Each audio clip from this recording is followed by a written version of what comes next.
बोलायला तर तमाशातली माणसं सुद्धा वाईट बोलत नाहीत.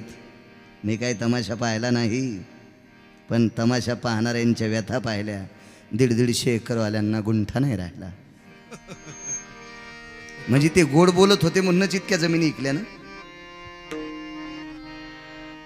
नाही तसं आमची लोक नुसती गोड बोलतात. वागतंय कोण? ज्ञानोबाराय सांगतात, तुकोबाराय सांगतात, नाथबाबा सांगतात, निवृत्ती दादा सांगतात. अरे हे सांगत गेले, वागायचं कोणी सोमळ्या? वागतात कोण ते सांग. ते सांगत गेली. वागणं महत्वाचा विषय ना.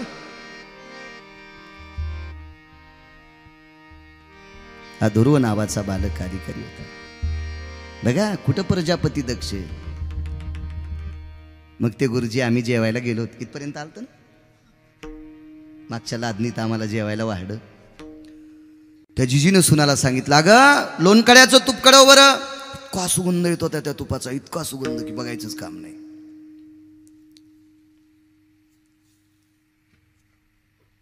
आणि वरणावर 2-2, 3-3 चमचे. ते पितराचं वरण फार छान असते, मस्त.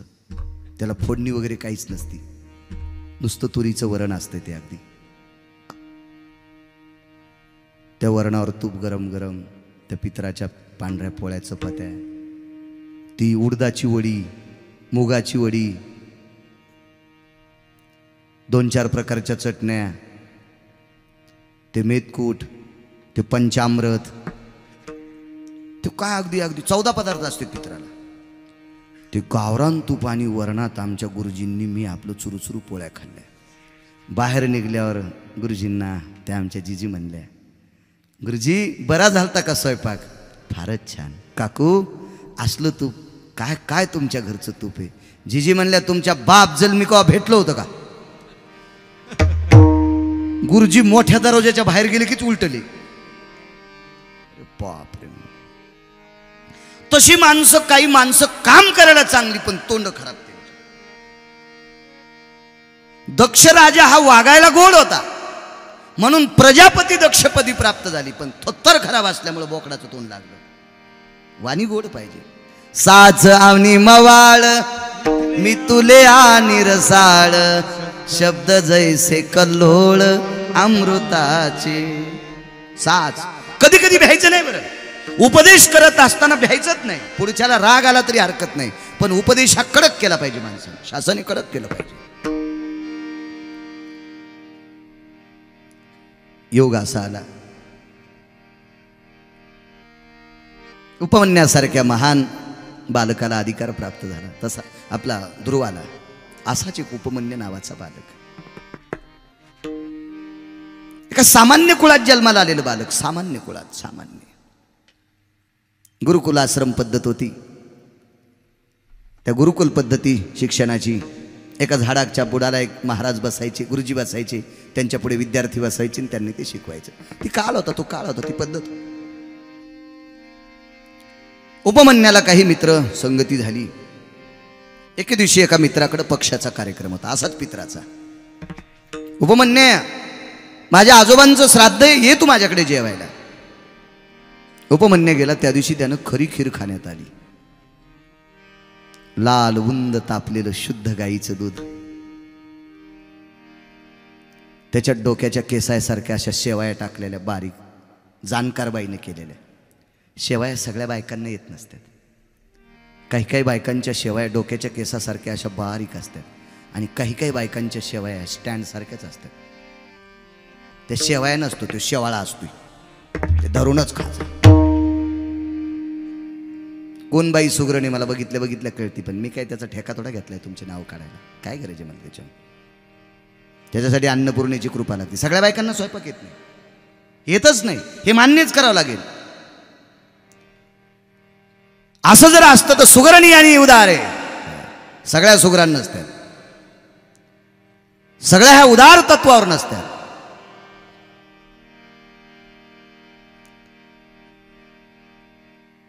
बाबा आले वाटते. राजा राम राम राम सीता राम राम राम, राजा राम राम राम सीता राम राम राम, राजा राम राम राम सीता राम राम राम,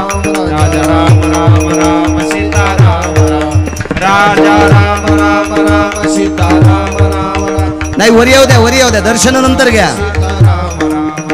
राजा राम राम राम सीता राम राम राम. राजा राम राम राम सीता राम राम. राजा राम राम राम सीता राम राम. राजा राम राम राम सीता राम राम. राजा राम राम राम सीता राम राम. राजा राम राम राम सीता राम राम. राजा राम राम राम सीता राम राम. राजा राम राम राम सीता राम राम. राजा राम राम राम सीता राम राम. राजा राम राम राम सीता राम राम. गोपाल कृष्ण भगवान की जय. गुरुवर्य, आदरणीय, वंदनीय, पूजनीय, वयोवृद्ध, तपोवृद्ध, नामधारक, नामनिष्ठ, माझ्या ज्ञानोबराय तुकोबरायच्या नामाचा जयघोष करणारी महान एक रत्न, या परिसराचं एक दिव्य तेजस्वी रत्न, गुरुवर्य पूजनीय जेऊरकर बाबा, तुकाराम बाबा आले, त्यांच्या चरणी साष्टांग प्रणिपात.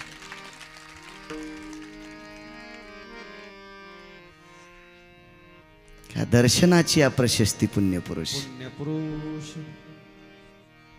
नशिबाने गिरगावकर.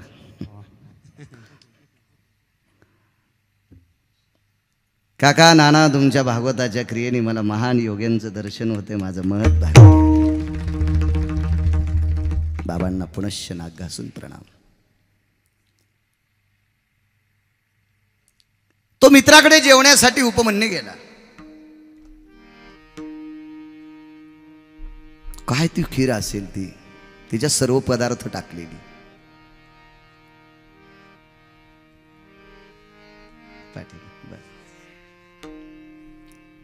आणि ती खीर सेवन केल्याच्या नंतर घरी येऊन आईला सांगितलं, आई ग, काका नको, नको म्हणते, राहू द्या, आग्रह करू नका. आई ग, माझ्या मित्राकडे इतकी सुंदर खीर होती, इतकी चविष्ट, इतकी रुचकर. सुंदर हा शब्द चुकीचा आहे. पदार्थाला चविष्ट म्हणायचं, रुचकर म्हणायचं. जातो कधी कधी ओघात शब्द. एवढी रुचकर खीर होती. आईने सांगितलं, तुला परवाला करते. त्या आईनं काय केलं माहिती का? तांदूळ भाजली, त्या तांदळाची पेस्ट केली. त्या तांदळाला तूप नव्हतं म्हणून करडी भाजल्या. करडी कळत असतील ना? जिनच्या पॅन्टेवाल्यांना नाही कळणार. शक्यतो तुमच्याकडे करडी कमी असते, आमच्याकडे करडी जास्त आहे. करडीचं तेल काढते. त्या करडी भाजल्या, त्या शिजून घेतल्या, त्याच्यावरचा तवंग काढला, तू तेल काढलं, त्याच्यात टाकलं, त्याच्यात थोडीशी साखर टाकली आणि ते हलवून दिलं. ते हलवणी झालं, खीर नाही झाली. पण उपमन्यू फार हुशार होता. त्या उपमन्यानं ती खीर सेवन केली. आई, काय तुझ्या हाताला चव आहे ग? एक दिवस असा आला, ज्या मित्राकडं पित्राच्या दिवशी, पक्षाच्या दिवशी खीर खाल्ली, त्याच मित्राला एके दिवशी उपमन्यानं बाबाजी घरी जेवायला बोलिलं. पण तो श्रीमंताचं लेकरू होती. तळेल्यावरिल्या एकची पकवान. ती श्रीमंताच्या घरची खीर होती ना. याच्यात काजू असतील, बदाम असतील, चारोळी असेल, केशर असेल, हे सर्व काही टाकलेलं होतं. इथं पहिला मुद्दा दुधाचाच पत्ता नाही. कसली खीर करायची यांना? आईनं ती खीर केली, द्रोणेत भरून ठेवली. आता त्याच्याकडे सोन्याची पात्र होती जेवायला, चांदीची पात्र होती. तो श्रीमंत होता. पण इकडे पळसाच्या पलाशम पत्राम द्रोणा अस्तितु, पळसाच्या पानाचे द्रोणे होते. त्याच्यात ती खीर ठेवली, ती झाकून ठेवली. आश्रम सुटला, आला मुलगा, आला मुलाचा मित्र आला. उपमन्यानं त्या खिरीचा द्रोणा असा पकडला आणि तोंडाला लावला. जेऊरकर बाबा पूर्ण खीर घट घट घट घट पिऊन टाकली. पण मित्र श्रीमंताचा आता एकच घोट घेतल्याबरोबर खिरीचा द्रोणही फेकून दिला आणि ती खीर थुंकून टाकली. असली खीर असते? काय घाणेरडा पदार्थ आहे. उपमन्याचे डोळे भरून आले. आई ग, एक आज पाप घडलं माझ्याच्यानं. कुठलं पाप? आई, तुझा अपमान करणारा मुलगा मी घरी आणला. काय विवेक असेल हो त्या मुलावर? काय नाविन्य असेल त्या बाळाकडे? वय कुठलंही असू द्या, ज्या त्या वयामध्ये आचारसंहितेचा टप्पा पाळायचा. माणसाचं जीवनाचं सोनं होऊन जात असते. आई, आतापर्यंत तू जो जो पदार्थ केलास त्या कुठल्याही पदार्थाला मी नाव ठेवलेलं नाही. आणि एक लक्षात ठेवा, आपल्याला जो पदार्थ आवडत नाही तो ताटातला अलगत उचलून काढणे हा शास्त्र धर्म आहे. हे असला शिरा मी खात नाही, असली खीर मी खात नाही. तुला शुगर असन म्हणून खात नसशील, पण त्या शिऱ्याला, त्या खिरीला, त्या उपम्याला नाव ठेवू नको. पदार्थाला नाव ठेवून खाणाऱ्या व्यक्तीवर अश्विनी कुमारांची अवकृपा होत असते. आणि अश्विनी कुमारांची अवकृपा झाली की 167 आजारापैकी 13 रोग त्याला आपण मग त्या घरी येत असतात. म्हणून कुठल्याही पदार्थाला नाव ठेवायचं नाही. आवडत नाही ना आपल्याला, तो पदार्थ अलगत उचलायचा आणि बाजूला ठेवायचा. काही माणसं इतकं चिळस करतात पदार्थाची की जशी याच्या ताटात दगड टाकलेत. लक्षात ठेव, या विश्वातला किती जरी मोठा गुंडा असेल, त्याचं अन्न आणि पाणी बंद केलं बाबा की तो मरून जातो. अन्नमय प्राण आहे. म्हणून अन्नाची चेष्टा कधीच करायची नाही, अन्नपूर्णेची कधीच चेष्टा करायची नाही. आई ग, पण तुझ्यासारख्या पवित्र, साध्वी, सुशील, सुगरण मातोश्रीची चेष्टा करणारा माझा मित्र मी घरी आणला. आई, तुझं अंतकरण दुखला असेल ग, मला क्षमा कर. काही काळजी करू नकोस बाळा. एके दिवशी रात्रीचा प्रसंग आहे. त्या रात्रीच्या प्रसंगाला आईच्या मांडीवर डोकं ठेवलं. बाहेर तुळशी वृंदावनापाशी ती आई बसलेली. आकाशातल्या चांदण्या त्या आकाश मंडलाचं वैभव जागरूक करत होत्या, लुकलुकत होत्या. चंद्राचा साजूकसा प्रकाश होता. सुंदरसं तुळशी वृंदावन होतं. आपल्याकडे तुळशी असावी बरं. मी मोठ्या मोठ्या घरांच्या घरभरणीची कीर्तनं केली. 2.5, 3 कोटीची घरं पाहिली. रावणाला ओव्हरटेक केलेली घरं पाहिली. बुटाडं ठेवण्यासाठी 2.5 लाखाच्या बरमाटी सागाच्या अलमाऱ्या पाहिल्या. पण त्या घरी मी तुळशी वृंदावन पाहिलं नाही. आमच्या इंजिनियरनं, आर्किटेक्टनं तुळशी वृंदावन दिलंच नाही. पाकिस्तानी होता का तुझा आर्किटेक्ट? 2.5 कोटीचं घर बांधलंस. 3-3.5 लाखाची बरमाटी सागाची अलमारी आहे बुटाडं ठेवायला घरात प्रवेश करत असताना, आणि तुळशी वृंदावन नाही.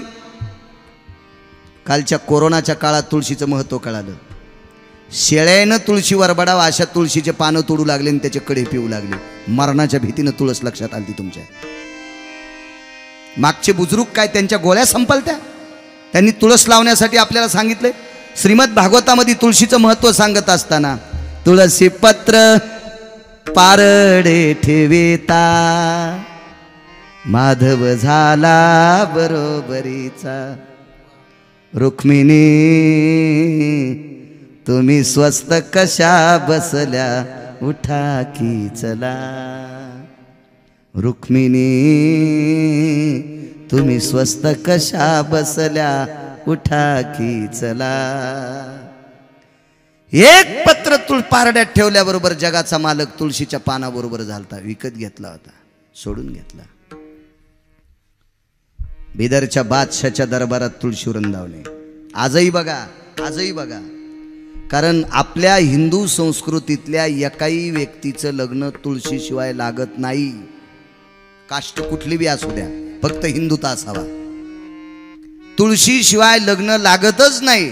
आणि तुळस नसताना जर एखाद्यानं लग्न लावलं असेल किंवा लावणाऱ्यानं जर सांगितलं नसेल तर समजायचं आपल्यात हरामखोर अवलाद आली. याच्या पलीकडे शब्द नाही माझ्याकडे. कोणाला राग येला असेल त्याला मला भेट, त्याला पुरावा सांगतो मी. आतापर्यंत एकही शब्द पुराव्याशी बोलत नाही, वाचूनच सांगणार. नामदेवरायचं रत्न लग्न झालं जेऊरकर बाबा. वारकरी संप्रदायातलं टोकाचं रत्न, ज्यांनी पंजाब पर्यंत वारकरी संप्रदाय नेऊन घातला. याच्या पलीकडे सांगू, तुम्हा सगळ्यांना कीर्तन करण्याची, उभं राहून कंबर बांधून आणि फेटा बांधून कीर्तन करण्याची संधी एकमेव नामदेवरायमुळे प्राप्त झाली. नामदेवराय जर जन्माला आले नसते तर तुम्हा आम्हाला कोणालाही कंबर बांधून फेटा बांधून कीर्तन करता आलं नसतं. ज्ञानोबाराय जर जन्माला आले नसते तर विद्येच्या भांडाराच्या चाव्या किलूप तोडून फेकून दिलं. ज्याला जे पाहिजे ते घेऊन जा. सकळाशी येथे ही कृपा आहे त्यांची. अरे आम्ही कीर्तन केल्याच्या नंतरही कीर्तन चांगलं होतंय असं एकमेव दाखवलं औंढ्याला. फिरविले देऊळ जगा माझी ख्याती, नामदेवा हाती दूध प्याला. वारकरी संप्रदायाची स्थापना शंकरानं केली आणि त्यांच्या मंदिराच्या पाठीमागं कीर्तन केलं. मंदिरच फिरलं. जिदर जिदर नामा, हे जिदर जिदर नामा, उदर उदर मंदिर, देऊल के पीछे नामा, देऊल के पीछे नामा, देऊल के पीछे नामा. मी नाही म्हणणार आहे, हे तुमचं आहे ना. मी दुसऱ्याच्या रानात आऊत कधीच हानीत नाही. काय क्रांती असलो. त्या नामदेवरायच्या लग्नामध्ये तुळस पाहिजे. बिदरचा बादशाह, नामदेवरायचे सासरे सरदार, ते हिंदू होते. शिंप्याच्या कुळात जन्माला आले. म्हणले जहापना सरकार जी ये तुलसी का पेड़ होना बोले, इसके अलावा शादी नहीं लगती बोले. जी लगा दो बोले पेड़. ते सरदारही तसंच होतं, कर्तव्यनिष्ठ. म्हणून बादशाचं मन जिंकलं होतं. माणसाने असं वागावा की आपली पुढच्याला नशा व्हावा. जशा व्यसनाधीन माणसाला व्यसन केल्याशिवाय करमत नाही तसं असं वागलं पाहिजे की आपली नशा त्याला झाली पाहिजे. आपण 4-2 दिवस नाही भेटल्यावर त्याला वाटलं पाहिजे आपलं काहीतरी हरवलंय. गड्याने मालकाशी असं वागावं, नौकराने मालकाशी असं वागावं, पत्नीने मालकाशी असं वागावं. 4च दिवस माहेराला गेली तर नवऱ्याला करमूच नाही, इतकी नशा व्हा. पण अशा वागत्यात 2 महिने राहिली तरी ते म्हणतो हिचा फोनच येऊन बरंच झालं, हिचं काळं तिकडच व्हा. अहो पिना पाडत्यात मालकाचं. काय काय पिना असलं वागावं. नशा झाली पाहिजे, नशा नशा नशा. बायकांना म्हणल्यावर तुम्हाला जरसं बरं वाटतंय, तुम्ही नाही चांगलं वागावं. तुम्ही बुटा हरपून घरी जावा.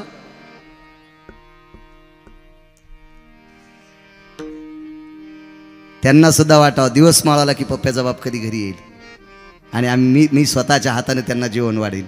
हे 1 वाजता घरी येतो त्यावेळेला याच्या पायात एकच बूट असतो आणि दरुजा सोडून भीतीलाच आवाज देतो, उघडणं दार. बेताड कसं दार उघडीन. याला नशा म्हणते. आचारसंहिता जितकी स्त्रीला आहे तितकी पुरुषाला आहे. जितकी मुंग्यांना आहे तितकीच मुंगळ्यांना आहे. मुंग्यानं रांगेत चालावं, मी कालच सांगितलं, आणि मुंगळ्यांनी कोणीकडे चालावं असं नाही. नाही नशा झालती सर. लगा दो बोले तुलसी का पेड़. बिदरच्या बादशाच्या दरबारात तुळशी नामदेवरायचं लग्न तुळशीशिवाय लागलं नाही. पांडुरंगाच्या पादुका जोरकर बाबा बिदरला. हो तुळशीचं फार महत्व आहे. येतो मी पुन्हा उपमन्याकडे.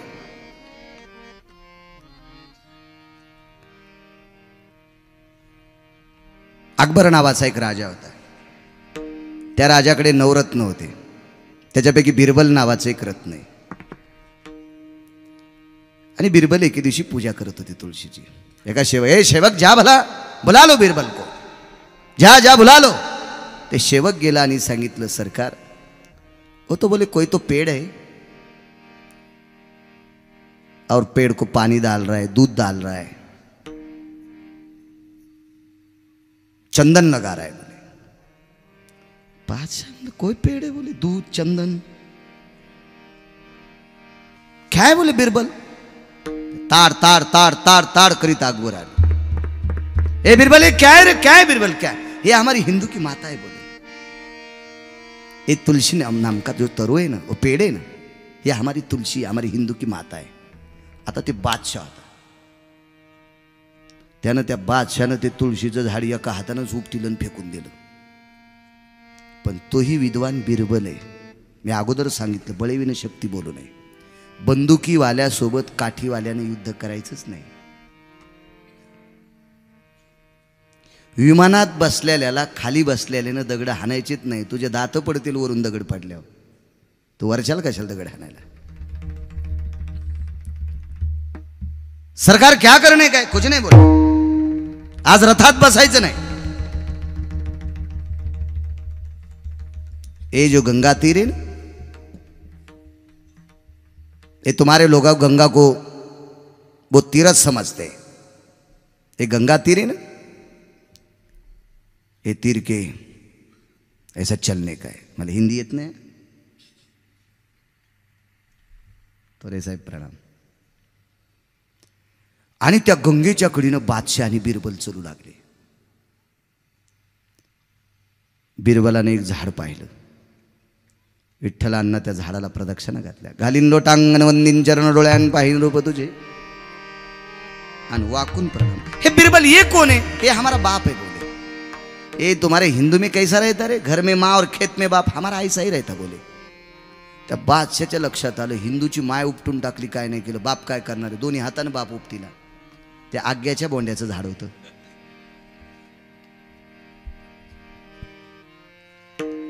आणि जेऊरकर बाबा त्या पिकल्या होत्या बोंड्या, पुन्हा पिवळ्या आडळ बोंड्या होत्या. काय बादशाला किती किती गोडवा झाला. बादशाह असा करू लागला. पिसं लागल्यासारखा दाढीन गिडीन खा. बिरबल तेरी माँ अच्छी लेकिन बाप बहुत खतरनाक है भाई. हमारे बाबा ऐसे बोले, पिताजी ऐसे खतरनाक है. त्या गंगेत 2-4 आंघोळी केल्या पण अकबराचं काही जमलंच नाही. आप क्या करना पड़ेगा? सरकार क्या करना है बोले. आपका दाह शांत करने का है ना. हाँ और मेरे माँ के पास जाना पड़ता है.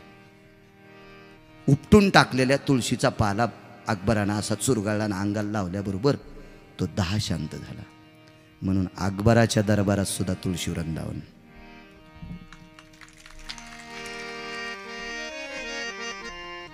अहो शास्त्र सांगते म्हणून ऐकायचं नाही. निदान विज्ञान सांगते म्हणून तरी डोक्यात घ्या. तुळशीचं महत्व किती.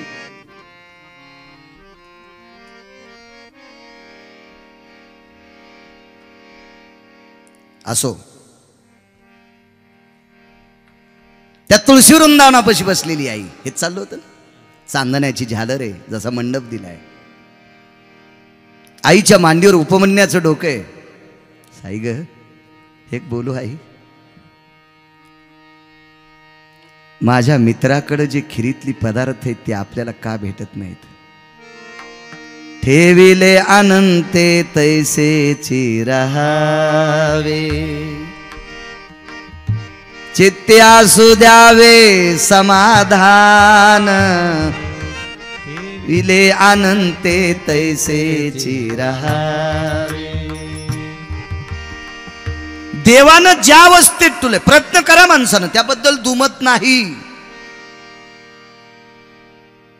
तुम्ही केलेल्या द्राक्षाच्या बागेला वाटेल ते कष्ट करा. त्याला घड किती मोठा लावायचा हे पंढरपुरातल्याच्या हातात आहे. बाबा घड जरी किती मोठा लावला तर थोरे साहेब त्याला भाव किती द्यायचा हे पण त्याच्याच हातात आहे. का त्याला घडही मोठा लागला, त्याला भावही भरपूर आहे. 2-4 दिवसाला परिसरातल्या सर्व बागा आता जाणार आहेत आणि आधीच 4 दिवसानं गाराचा पाऊस झाला. झाले अशी प्रकार तुमच्याकडे झाले. मी गेल्या 12 वर्षापासून तुमच्या जिल्ह्यात फिरतोय. कधी कधी जशाला तसा द्राक्षाचा सडा झाला. हे कोणाच्या हातात आहे त्याच्या. कधी कधी त्याच्यावर बी समाधान मानलं पाहिजे ना. ज्वारी पेरणं आपल्या हातात आहे, कोळपणं आपल्या हातात आहे, निंदणं आपल्या हातात आहे, तिची मशागत करणं आपल्या हातात आहे, कंस लावणं त्याच्या हातात आहे. लावलेली कंस घरात येऊ द्यायची का नाही त्याच्या हातात आहे. जुनी माणसं म्हणायची गव्हाच्या राशीवर गव्हावर तांबुरा पडेल का. तांबुरा नावाचा एक रोग होता. शांतीब्रह्म एकनाथ महाराजांनी 4 वया खर्च केल्या. फार सुंदर वया येतात त्या शेतीसाठी. माझा एकही संत नाही त्या संतांनी शेतीचं सांगितलं नाही. सुक्षेत्र आणि ओलटे बीजही पेरी जे गोमटे, आलोट फळ भेटे परिवेळे की गा. वेळेला महत्व आहे. खरण छाटणी अजून 1.5 महिन्याला केल्यावर कसा मेळ बसन. माझ्याकडे काही द्राक्ष नाहीत पण तुमचं पाहू शकू.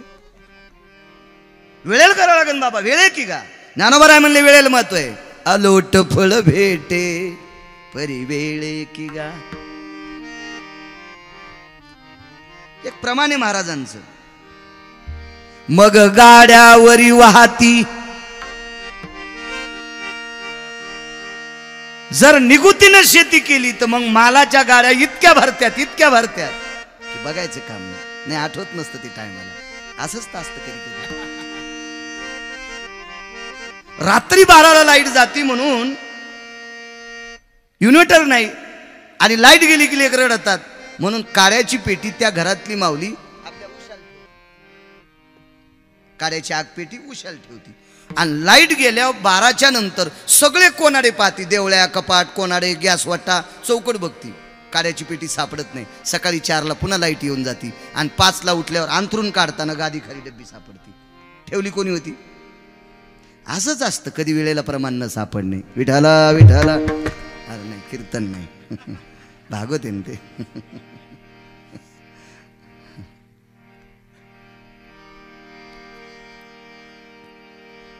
वेळेला फार महत्व आहे. बीजेपीची शेती हा गाडीवर क्या बात आहे.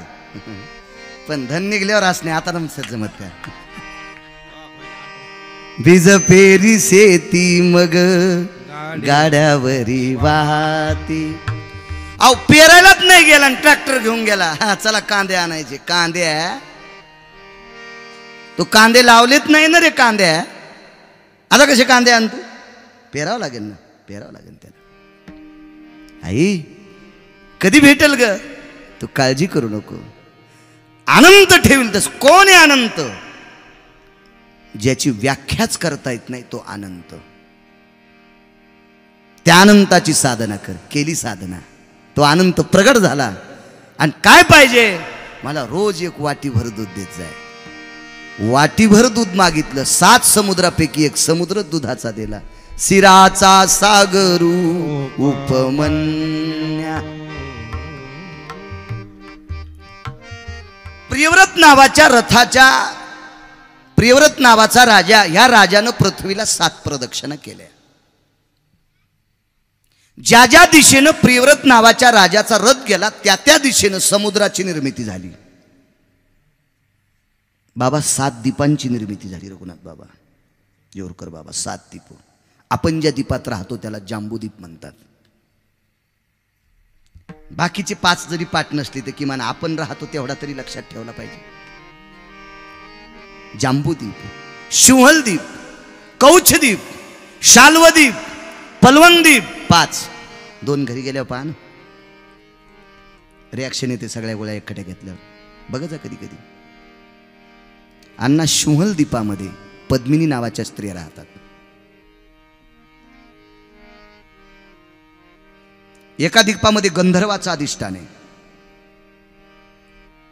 हे वरचे 7 आणि खाली 7. आतळ, वितळ, सुतळ, तळातळ, महातळ, रसातळ, पाताळ. पाताळामध्ये हटकेश्वर नावाच्या भगवान शिवशंकराचा अधिष्ठान आहे. तिथं राजा बळीचा अधिष्ठान आहे. बळी तिथे पूजा करतो. बघा काय टोक आहे, काय टोक आहे ते. मग 14 भुवन, त्याच्यानंतर 21 स्वर्ग. भुवनत्रय भय सकल सुधा चतुर्दशो भय जायंतो स्वर्गारोहम विशंति एकम मुद्य भवा भय जायन्ते.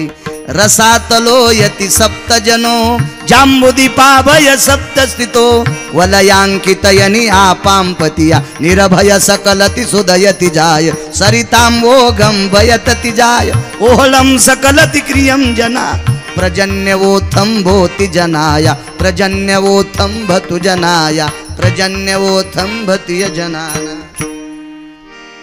काय क्रिया गोड आहे या संस्कृतीची.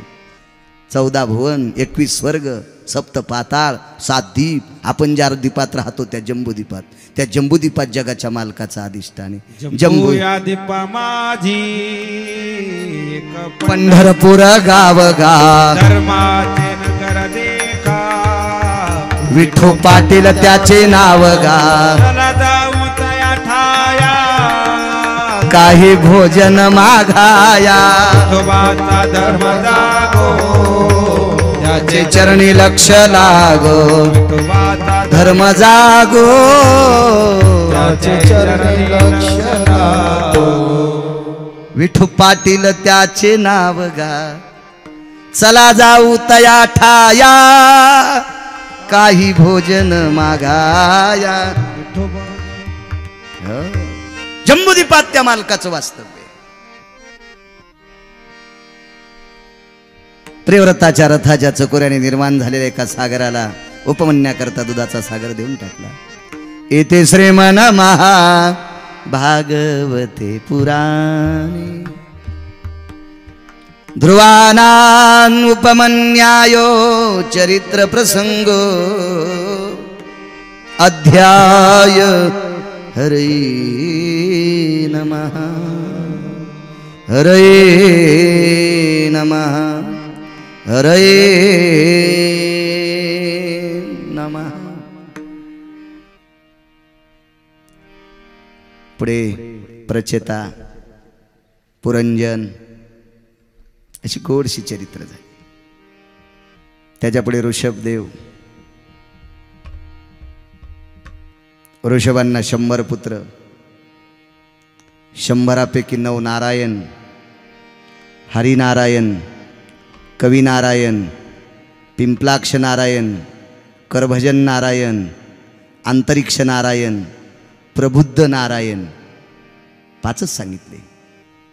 असे 9 नारायण आहेत। 9 9 9 9 9 विरक्त स्थितीत आहेत। 18 भरत 19 आणि 81 प्रभो स्थित मार्गाम भवो काला छंद पर्यानाम हेत ऋषभाम सुतेषु भयम मोक्षाम गत्वान आरुडाय। सांगणं होत नाही, कसं शक्य आहे बरं सांगायचं? बाबा एवढं नाही सांगतायत 7 दिवसात, कसं सांगायचं 2-2.5 तासात? हे जे 9 नारायण आहेत का, हे नवनाथ, हो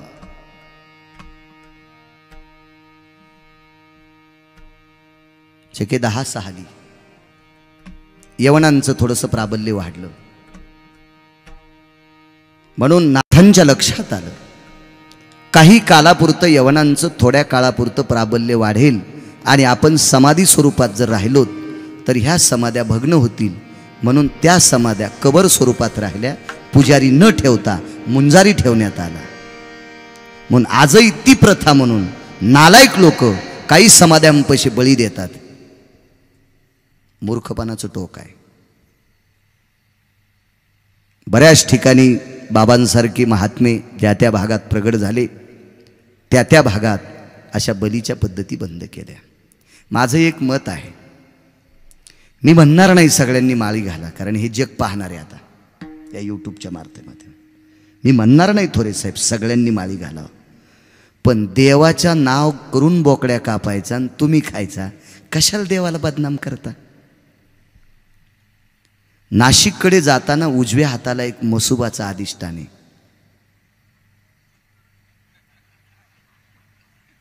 कसं लक्षात आलं तुमच्या? चतुर माणसं आहेत तुमची, वायर तुटकी नाहीत ना, क्वालिटीची वायरिंग आहे तुमची, क्वालिटीची लागलीच लक्षात येते तुमच्या। कधी कधी बघावं सुद्धा वाटत नाही नाना, तिकडं बघावं सुटत नाही रघुनाथ बाबा, बाबाजी चिळच वाटते। अरे का देवाचं नाव बदनाम करता? अंधाधुंद होता तुम्ही, मद्याच्या बाटल्या येतात, मोठी मोठी हारे शिजतात तिथं, हारे म्हणजे हंडा, त्या देवाच्या नावानं तुम्ही बळी देता। बेधुंद महिला सुद्धा तिथं खाताना दिसतात, किती किती नालायकपणाचा कळस आहे। खाऊ नका म्हणणार नाही, पण या भारतीय संस्कृतीतल्या देवांना बदनाम करू नका। अहो गळ्यामध्ये तुळशीच्या माळा घालणारे म्हणते आमच्या सुनाला मुलगा झाला म्हणून मसुबाला 8खुरी मेंढी कापायची। 8खुरी कोणतीला म्हणतात माहिती? जी मेंढी गरोदर आहे, जिच्या पोटात पिल्ल आहे, पिल्लाचे 4 आणि तिच्या माईचे 4। तुझ्या सुनाच्या पोटात बाळ होतं त्यावेळेला जर तुझी सून मसुबाला कापली तर तुझ्या दुसऱ्या सुनाला एकदाच 5 पोरं होतील। असं कसं शक्य? तुम्ही दुसऱ्याचा जीव कापल्याच्या नंतर आपलं समाधान होईल अशी टांगती तलवार आहे ना, मूर्खपणाचं टोक आहे ना। आपण इंटरनेट युगामध्ये येतं, गेला मागचा काल 150 वर्षापूर्वीचा. आता काळ किती सुधारित आहे. या सुधारित काळामध्ये जर आपण बाष्कळ कामं करत असू तर किती मूर्खपणाचं टोक आहे.